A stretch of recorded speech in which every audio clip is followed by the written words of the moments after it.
ఆదికాండం 12వ అధ్యాయం 1వ వచనంలో అంటాడు, యెహోవా నీవు లేచి నీ దేశము నుండి నీ బంధువుల యొద్ద నుండి నీ తండ్రి ఇంటి నుండి బయలుదేరి నేను నీకు చూపించు దేశమునకు వెళ్ళు. ఈ మాట బాగా వినాలి. నేను నీకు చూపించు దేశమునకు వెళ్ళు. నేను నీకు చూపించు దేశమునకు వెళ్ళు. మనం ఏం చేస్తామో తెలుసా? ప్రభు నన్ను పిలిచినాడియా అని చెప్పి మనము దేవునికి స్థలం చూపెడతాం. ఇక్కడైతే ప్రభు బాగుంటుంది, ఈ ఊరైతే బాగుంటుంది, ఈ గ్రామం అయితే బాగుంటుంది. ప్రభు అంటాడు, రేయ్ నిన్ను పిలిచింది నువ్వు చూపెట్టే స్థలంలో ఉండాలని కాదు, నేను చూపెట్టే స్థలంలో నువ్వు ఉండాలని నేను పిలిచాను అంటాడు. ఇప్పుడు అబ్రహామును పిలిచినట్టే మనలందరినీ దేవుడు పిలిచాడు. చిన్నపిల్లల్ని కానీ పెద్ద పిల్లల్ని కానీ మనలందరినీ దేవుడు పిలిచాడు. అబ్రహాముని దేవుడు పిలిచినప్పుడు ఒక మాట అంటాడు, నీ దేశం నుండి నీ బంధువుల యొద్ద నుండి నీ తండ్రి ఇంటి నుండి బయలుదేరి నీకు చూపెట్టేటటువంటి దేశానికి వెళ్ళాలి అన్నాడు. ఈ మాట బాగా వినాలి. ఏమంటాడంటే నీ దేశం నుండి నీ బంధువుల యొద్ద నుండి నీ తండ్రి ఇంటి నుండి అని అంటాడు. ఇప్పుడు మన సంక్రాంతి జరిగింది కాదా? ఎంతమంది పోయినారు సంక్రాంతికి? సంక్రాంతికి పోలే. సంక్రాంతి భోజనాలు అన్నీ మన ఇంట్లో ఉంటాయి, అవునా కాదా? మొత్తం పిదిగి పప్పు, దోశలు, చికెను, దోశలు వాళ్ళకంటే ఎక్కువ చేసి ఉంటాం. దయచేసి గమనించాలి. పేరు మనది క్రైస్తవులే కానీ వాతావరణం అంతా అదే. రేపు శివరాత్రి వస్తుంది, రేయంతా వాళ్ళు శివ అని ఉంటారు కాబట్టి మనం కూడా టీవీనో పాడో చూసుకొని స్తోత్రాలు చెప్పుకుందామని ఆయన అంటారు. దయచేసి ఇవన్నీ కూడాను ప్రభు అంటాడు, నేను నిన్ను పిలిచింది ఎందుకంటే మీ బంధువుల వద్ద నుండి కూడా నువ్వు బయటకు వచ్చేసేయాలి.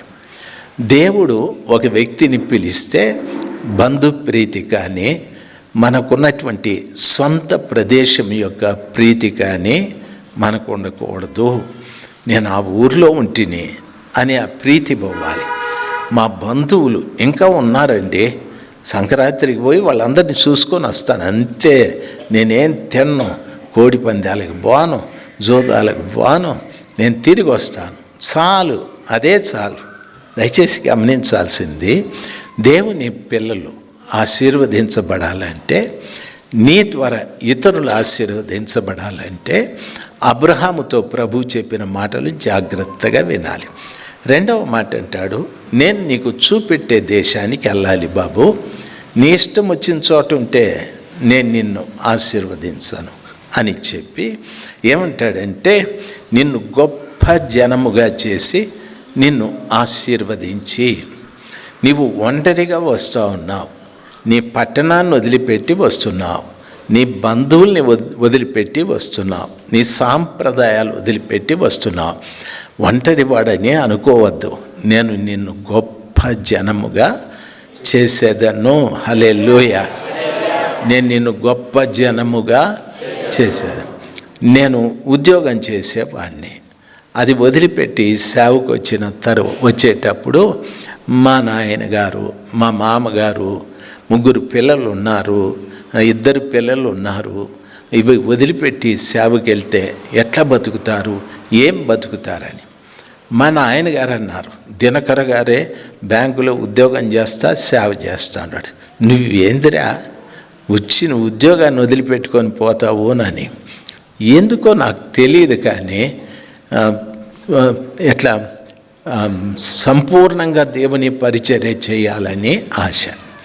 అందుకని మన ఆయన్ను లేదు నేను వెళ్ళి చేస్తానంటే మా మామగారు ఒక మాట అన్నాడు, ఇంతమంది మేము చెప్తా ఉంటే పోతానంటాడు, అడుక్కు తింటారు ఓండి అని అన్నాడు. ఆ దెబ్బ, ఆ మాట అంటే నాకు చాలా బాధ అనిపించింది. అయినా అడుక్కు తిన్నా పర్వాలేదు, మీ దగ్గరికి మేము రాము అని వచ్చేసినాం. ఎన్నో ఇబ్బందులు వచ్చినాయి. అయితే దేవుని కృప ఇంటి వైపు చూడనే లేదు. ఎందుకంటే ఆ రోజు నా బంధువుల్ని వదిలిపెట్టింది కొంతమందినే. ఈరోజు నాకు ఎన్ని పట్టణాలలో, ఎన్ని దేశాలలో బంధువులు ఉన్నారో తెలుసా? ఆత్మీయ బంధువులు లక్షల మందిని దేవుడు ఇచ్చినాడు. దేవుని అద్భుతమైన కృప, లక్షల మందిని ప్రభులు వారు ఇచ్చినారు. ఆయన మాట ఎప్పుడూ అబద్ధం కాదు. దేవుడు ఎప్పుడు కూడా అంటాడు, అందరినీ వదిలిపెట్టిరా, నిన్ను గొప్ప జనంగా చేస్తాను అని ప్రభులు వారు సెలవిచ్చారు. ఆ రీతిగా చెప్పి నిన్ను ఆశీర్వదించి నీ నామమును గొప్ప చేసేదను. నిన్ను ఆశీర్వదించి నీ నామమును గొప్ప చేసేదను. దాని అర్థం ఏమిటంటే దేవుని ఆశీర్వాదము, నా పేరు ప్రఖ్యాతులు అంతా వ్యాపిస్తుంది. దేవుడు నిన్ను ఆశీర్వదిస్తే మొట్టమొదటిగా నీ పేరు అనేక ప్రాంతాలలో వినబడుతూ ఉంటుంది. అనేక ప్రాంతాల్లో వినబడుతుంటుంది. బాగా వినాలి.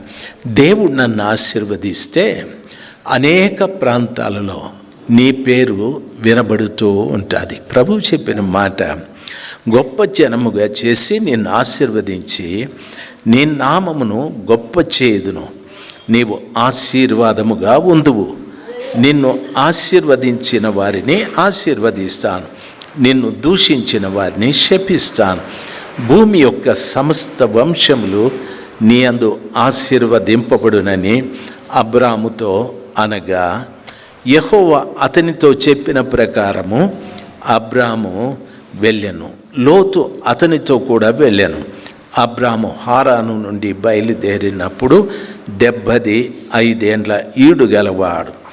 అబ్రహాము తన భార్య అయిన శారాయిని, తన సహోదరుని కుమారుడైన లోతుని హారానులో తానును వారును ఆర్జించిన యావదాస్తిని, వారు సంపాదించిన సమస్తమైన వారిని తీసుకొని కనాను దేశమునకు వెళ్ళుటకు బయలుదేరను. కనాను దేశమునకు వాళ్ళు వచ్చిరి అని వాక్యం సెలవిస్తుంది. సార్, వారు వెళ్ళేటటువంటి దేశం తెలియదు వారికి. అది ఎంత దూరం ఉందో, ఎలాగుంటుందో, అక్కడ ప్రజలు ఎలాగుంటారో, వాతావరణం ఎలాగుంటుందో, అక్కడి భోజనం ఎలాగో తెలియదు సార్.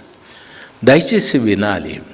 ప్రభులు వారు ఆయనతో చెప్పింది, నా మాట విని నువ్వు బయటికి వస్తే నిన్ను ఆశీర్వదిస్తాను, నీ పేరు గొప్ప చేస్తాను, నిన్ను ఆశీర్వదించిన వారిని నేను ఆశీర్వదిస్తాను, నిన్ను శపించిన వారిని నేను శపిస్తాను.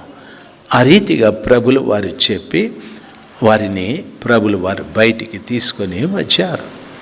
ఈ రోజున సర్వశక్తిమంతుడైన దేవుని యొక్క ఆశీర్వాదం నేను పొందుకోవాలంటే, నీవు పొందుకోవాలంటే ఆలోచించవలసింది ప్రభువుకి లోబడేది నేర్చుకోవాలి. ప్రభు ఆగండి, మీరు నన్ను పిలిచారు మంచిదే, ఇంకొక నెల రోజులు ఆగండి, కొన్ని సర్ది వస్తాను అని చెప్పలేదు. ఆగండి ప్రభా, 1 సంవత్సరం ఆగండి, ఏడాది అయిన తరువాత వస్తానండి, ఇంకా నేను కొన్ని సర్దాలి, ఆ పొలం ఉంది, ఈ వ్యాపారం ఉంది, ఈ ఉద్యోగం ఉంది అని చెప్పలేదు వారు. దేవుని పిల్లలుగా మీకు నా మనవి, దేవుడు మనల్ని ఎప్పుడు అన్యాయం చేయడు. ఆయన అన్యాయస్తుడైన దేవుడు కాదు, ఎప్పుడు అన్యాయం చేయడు. దేవుడు ఆశీర్వదించే దేవుడు, దేవుడు ఆశీర్వదించే దేవుడు. అబ్రహామును దేవుడు పిలిచిన దినాలలో వయసు ఎంత అంటే 75 సంవత్సరాల ఈడు కలిగిన వాడు. 75 సంవత్సరాలంటే చాలా పెద్ద వృద్ధుడే. అయినా ఆ దినాలలో దేవుడు పిలిస్తే లోబడి వెళ్ళిపోయాడు. సార్, 75 ఏండ్లు అయిపోయాయి, ఇంకా నేను ఎంతకాలం బ్రతుకుతానో ఏమో తెలియదు, ఆశీర్వదించేదేదో ఇక్కడే ఆశీర్వదించండి సార్, ఇక్కడే జనమును గొప్ప చేయండి సార్ అని దేవునికి ఎదురు చెప్పలేదు. దేవుని బిడ్డలు ఎప్పుడు కూడా దేవునికి ఎదురు చెప్పకూడదు. ప్రార్థించేటప్పుడు కూడా ఒక్కటి మనం నేర్చుకోవాలి. ప్రభువా, నాకు ఇది ఇవ్వండి, నాకు అది ఇవ్వండి, నా కూతురికి మంచి భర్తను తీసుకురండి, నా కొడుక్కి మంచి భార్యను తీసుకురండి. ప్రభా, నా కొడుకు అక్కడికి పోవాలనుకుంటున్నాడు, నా కూతురు ఇక్కడికి పోవాలా అనుకుంటా ఉంది, మా భర్తకు ప్రమోషన్ కావాలా. ఇవన్నీ ప్రభువుకి చెప్పొద్దండి. ఎందుకంటే ప్రతి వారి పట్ల ఆయన ఒక గొప్ప ప్రణాళిక కలిగి ఉంటాడు. నిన్ను గొప్ప చేయాలని ఆయన ఆశ. నువ్వు ఎవరైనా కానీ ఆయన సన్నిధానంలోకి వచ్చావు. నువ్వు ఎవరైనా కానీ, ఏ కులమైనా కానీ, ఏ జాతి అయినా కానీ, ఏ మతమైనా కానీ, నీకు చదువు ఉన్నా సరే, చదువు లేకపోయినా సరే, లేకపోతే నీవు జ్ఞానవంతుడవైనా అజ్ఞాని అయినా దేవుని సన్నిధానంలోకి వచ్చావు. కాబట్టి దేవుని ఇది చేయండి, అది చేయండి దయచేసి అడగద్దు. ఆయన పాదాల చెంత మోకరించినప్పుడు ఒకటి చెప్పండి, తండ్రి, నన్ను మీరు పిలిచారు, మీ పిలుపును బట్టి నేను వచ్చాను. నాకు మీరేం చేయాలన్నది మీకు తెలుసు, నేనేం కావాలన్నది నాకు తెలియదు. కనీసం ఈ గంట లోపల నా జీవితంలో ఏం జరుగుతుందో కూడా నాకు తెలియదు అనగా భవిష్యత్తు తెలియని వాడను, తెలియని దానిని. భవిష్యత్తు మీకు తెలుసు కాబట్టి నా పట్ల మీరు ఏం చేయాలని కోరుకుంటున్నారో అవి మీరు చేయమని శిరస్సు వంచి మిమ్మల్ని అడుగుతూ ఉన్నాను అని ప్రార్థించండి. పూర్తిగా ప్రభువుకి మనల్ని మనము సమర్పించుకోవాలి. అబ్రహాము ఏ రీతిగా సొంత దేశాన్ని, సొంత ప్రజల్ని అన్నింటినీ వదిలిపెట్టి ఆయన ప్రభుని వెంబడించాడో ఆ రీతిగా అన్నింటినీ పరిత్యజించి, ప్రభువా, నన్ను నేను మీకు సమర్పించుకుంటున్నాను తండ్రి, నాకు ఒక కుటుంబం ఇచ్చారు, ఈ భర్త, ఈ పిల్లలు, వారిని కూడా మీ చేతులకు సమర్పిస్తున్నాను అని చెప్పాలి. ప్రభువా, వీడు తాగుబోతాడు, వీడిని మార్చండి, వీడిని మార్చండి, ఎన్నో ఏండ్ల నుండి వీరి కోసం ప్రార్థన చేస్తూ ఉన్నాను, వీడిని కొట్టి మార్చండి అని అంటిమనుకో, ప్రభు ఒకవేళ కొడితే వాడు ఉంటాడా? దయచేసి గమనించాల్సింది, ప్రభు కొట్టేవాడు కాదు, ప్రభు శపించేవాడు కాదు. ప్రభా, ఈ తాగుబోతు భర్తని కూడా ఇచ్చినందుకు స్తోత్రాలు, ఈ తిరుగుబాటు చేస్తున్న భర్తని ఇచ్చినందుకు స్తోత్రాలు. నేను నిన్ను తెలుసుకున్నాను, ఆయన కూడా తెలుసుకోవాలని ఆశ, ఆయన్ను కూడా మీ చేతులకే అప్పగిస్తున్నా. ఈ కుమార్తె, ఈ కుమారుడు, వారిని కూడా మీ చేతులకి అప్పగిస్తున్నా. ఎవరెవరికి ఏం చేయాలన్నది మీకు ఒక్కరికే తెలుసు తండ్రి, మీ చేతులకే మా జీవితాన్ని అర్పించుకుంటున్నానని హృదయపూర్వకంగా ఆయన ఎదుట శిరస్సు వంచి మనం చెప్పుకోవాలి. ప్రభువుకి చాలా ఇష్టమది. ప్రభువుకి నువ్వు చెప్పద్దు, ప్రభువు నీకేదో చేయాలనుకుంటున్నాడు, ఆయన ఏది చేయాలనుకుంటున్నాడో అది చేయనివ్వండి. మీరు దేవునికి సలహాలు ఇవ్వద్దండి. నా మాట మీకు అర్థమైందా? మనం చాలామంది ఒక లిస్టు రాసుకుంటాం. బైసానోళ్ళు అంగిడికి పోయి మిరక్కాయ కేజీ, ఉప్పు కేజీ, పప్పు కేజీ, ధనియాలు కేజీ, అవి కేజీ, ఇవి కేజీ, అవి కేజీ అని రాసిస్తే ఆయన ఓకే ఆడ అరగంట కూసు కట్టిచ్చేస్తానంటాడు. దేవుని దగ్గర లిస్టులు చెప్పొద్దండి. మీరు చేయాల్సింది అనేకుల కొరకు ప్రార్థించండి, అనేకుల కొరకు కన్నీరు కార్చండి. మీకు ఒకవేళ మంచి భర్త లేకపోతే, ఎందరో తల్లులు మంచి భర్త లేకుండా ఇబ్బంది పడుతున్నారు, వాళ్ళందరి కొరకు ప్రార్థించండి, ప్రభు సంతోషిస్తాడు. బైబిల్ ఒక మాట అంటుంది, మీరు స్వస్థత పొందినట్లు ఒకరి కొరకు ఒకరు ప్రార్థన చేసుకొనండి అనని. ఒకవేళ తిరగబడే కొడుకున్నాడు అనుకోండి, ఎంతోమంది తల్లిదండ్రులు లోబడని పిల్లలతో చాలా దుఃఖపడుతున్నారు. అయ్యో, ఈ కొడుకుని ఎందుకు కన్నానా అని వేదన పడుతూ ఉన్నారు. వాళ్ళందరి కోసం ప్రార్థించండి. ప్రభా, ఫలానా అక్క కొడుకు మారలేదని ఏడుస్తూ ఉంది, ఫలానా అన్న కూడా తన కొడుకు బాగుపడలేదని ఏడుస్తూ ఉన్నారు. దయచేసి వాళ్ళందరినీ మార్చండి. నీ కొడుకును గురించి కాక వారిని గురించి మీరు ప్రార్థన చేస్తే యాకోబు అంటాడు, ఒకరి కొరకు ఒకరు ప్రార్థన చేసుకుంటే మీరు స్వస్థత పొందుదురు. హల్లెలూయా. ఒకటి, నిన్ను నీవు దేవునికి పూర్తిగా సమర్పించుకోవాలి. 2, నీ కోసం ప్రార్థించద్దు, ఇతరుల కోసం ప్రార్థన చేయి. ఇతరుల కోసం ప్రార్థన చేయి. మీరున్న వీధిలో వాళ్ళ కోసం ప్రార్థన చేయి. మీరున్న వీధిని గురించి గూగుల్ అడగండి. గూగుల్, మా వీధిలో ఎన్ని కుటుంబాలు ఉన్నాయి అని అడగండి. ఒక లిస్ట్ ఇస్తుంది ఎంతమంది ఉన్నారని. ఎంతమంది ఉన్నారు అడిగితే లిస్ట్ ఇస్తుంది. వాళ్ళందరి కోసం ప్రతిరోజు ప్రార్థన చేయి.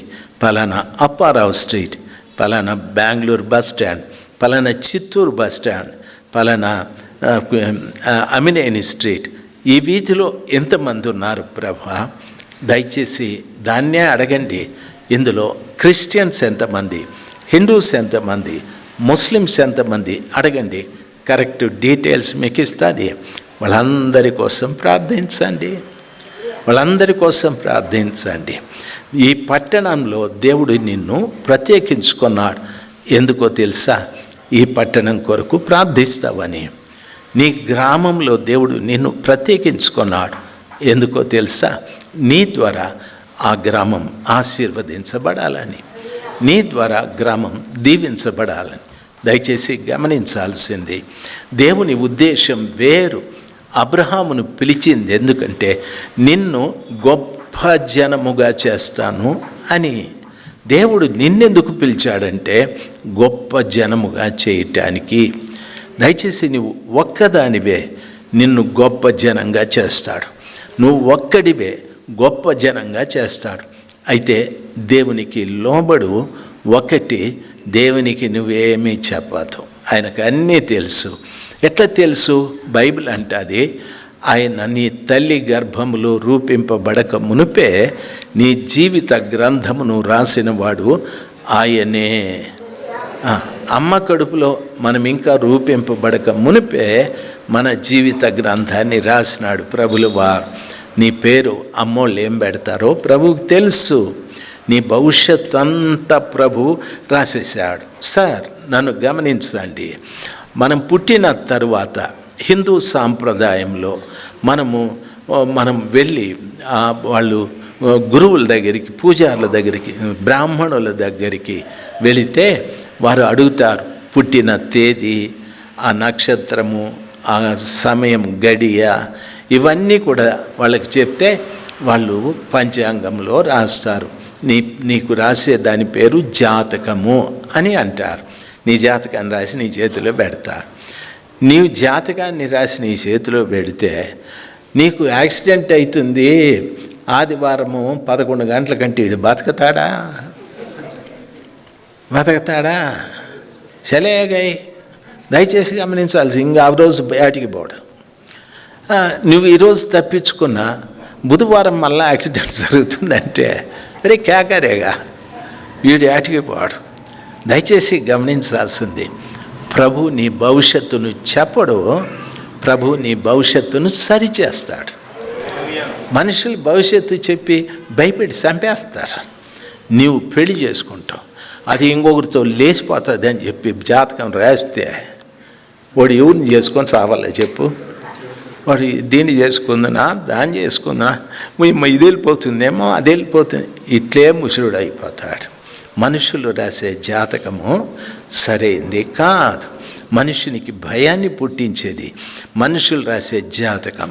నా దేవుడు రాసే జాతకము నీ భవిష్యత్తును సరిచేస్తూ వెళ్తుంది.